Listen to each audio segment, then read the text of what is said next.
तर 100 वेळा उद्धव ठाकरेंकडे जाऊनही सुहास कांदेंचं काम नाही झालं असं फडणवीसांनी म्हटलंय। पाण्याच्या प्रश्नावरून पत्र लिहूनही सुहास कांदेंचं काम झालं नाही असं फडणवीस म्हणतात। सुहास कांदे यांचा पाण्याचा प्रश्न आमच्याकडे सरकारने सोडवला असं फडणवीसांनी म्हटलंय।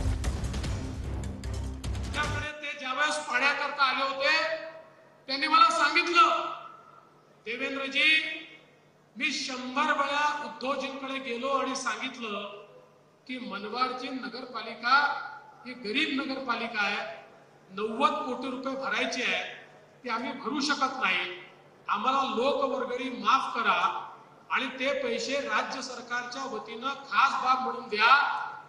पण एवढे पत्र लिहिले, एवढे वेळा जाऊन भेटलो, पण मला ते मिळालं नाही।